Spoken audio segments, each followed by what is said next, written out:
Not long after doing the Realme GT Neo 2 review, Realme has released GT Neo 2T.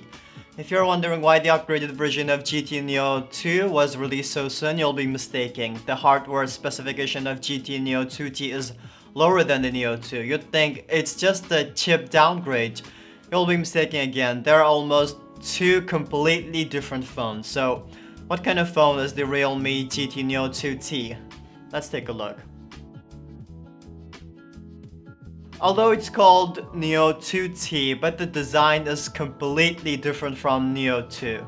Instead of the new design of Neo 2, the lens module in the upper left corner is back to the usual normal square design of the previous GT series. That makes it look almost identical to the other Realme GT series phones. The functionality of the Realme is still as good as ever. The headphone jack, dual stereo speakers, and NFC are fully equipped. Even the glass back panel has been made to weigh 186 grams. I can understand that the Neo 2T is limited by cost, so perhaps not very attractive in appearance, but it gives you all the features you need. And that's enough for a phone at this price point.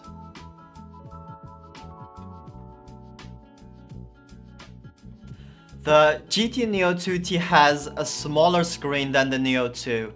6.43 inches, FHD Plus resolution, 120Hz refreshing rate, and tight sampling rate of 360Hz. There will be a rainbow line when viewing it from the side, and the fingerprint recognition is located slightly downwards. Like the design of the phone, the screen has been used on many previous models of the GT series. Colors have been very vibrant and was bringing no problem. My thought on this one is the same. The GT Neo 2T screen is worth its price. Most of the cost of GT Neo 2T is spent on this Dimensity 1200 AI processor. The name also tells you that this is an AI enhanced version of Dimensity 1200, and it will be stronger in terms of AI processing performance. The memory chip is UFC 3.1, which is very rare in low-end phones. It's much faster than the UFC 2.2 used in the same price range in terms of data reading and writing. Antutu bench score is so high. 3D Mark, Geekbench, and all these scores are very impressive. The gaming performance of GT Neo 2T is still very satisfying. The frame rate fluctuation is very small except for PUBG, where extreme frame rate can only be selected under smooth graphics, which is a bit confusing. Even in heavy load games like Genshin Impact, the gaming experience is very good with an average of 53 frames per second. Bright Rage is frame rate locked at 36 frames per second, so we couldn't get how top performance in non-optimized games. But what is certain is that the GT Neo 2T performs very well in gaming, whether it's frame locked or not. It's one of the best in its price range. The three lenses on the GT Neo 2T are a 64 megapixel main camera, an 8 megapixel ultra-wide camera, and a 2 megapixel macro camera. Realme's colors are as bright as before, with colors that are on the warmer side. The sharpening algorithm is also the same as the previous model. Sometimes it doesn't look natural enough, but at night, even though the main camera sensor size is not large, it still performs pretty well in dark environments and the image does not become blurry. But the ultra-wide camera is very average, although the color performance during the day is similar to that of the main camera. At night, it's not that good. With the night mode off, there is more noise and the image looks hazy. With the night mode on, there is a lot of improvements, but the sharpening trace is very obvious. The macro is the same as usual. It works, but not very necessary. In general, the color is more pleasing to the eye as long as you do not zoom in for a closer look. Sending the photos to Instagram, Twitter, and other social platforms are perfectly fine. Video main camera supports up to 4K 60 frames per second. Ultra-wide camera supports up to 1080p 30 frames per second.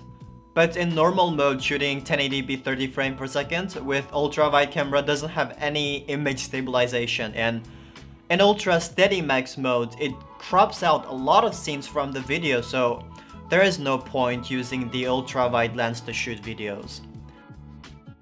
The speaker's performance in the Neo 2T is a little bit behind the Neo 2. It can still get very loud and the sound quality is pretty acceptable. As long as you don't play anything serious, it works just fine and it can be very loud, very clear.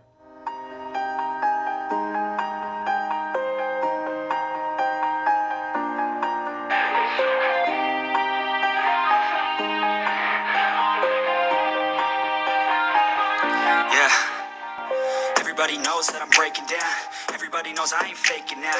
Everybody knows my heart's vacant now. Yeah, she hates me now. I made mistakes, but now I don't ever wanna be alone. I don't really ever feel at home. On my own, in the zone. That's the only way I know. Feeling low, about to blow back up. Here I never let the doubt creep in. Gotta pop a couple more aspirin. I don't think I'll never let you in. Easier to break it off best friends. I don't really understand myself. I don't really understand, need help. I don't wanna be left on the shelf. Couldn't even hear me if I yelled. It's so cold outside. I'm alone, I'm alright. It's so cold outside. I'm alone, I'm alright. It's so cold outside. I'm alone. It's so cold outside.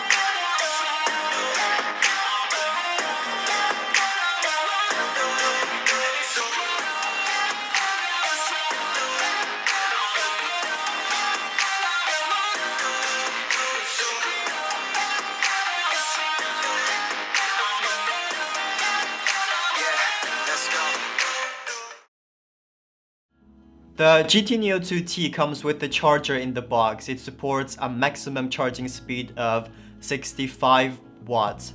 5 minutes of charging can up to 16%, 50 minutes to 53%, and 32 minutes to fill. 20 minutes of PUBG playing only costs 5%, Genshin Impact 12%, Bright Rage 11%. The battle net performance is considered pretty average. After spending some time with it, although the GT Neo 2T and its big brother GT Neo 2 has completely different specs, the core experience is the same. A great performance released while making sure other aspects are qualified. They both have a powerful chip that makes sure you can fully enjoy your games while not being held back in daily use because the rest of the hardware is lagging behind. It's a good phone, especially for users who demand actual performance. Well, that's all in this video. Feel free to leave your comments about your thoughts on the phone and subscribe to get more videos like this, and I'll see you in the new video.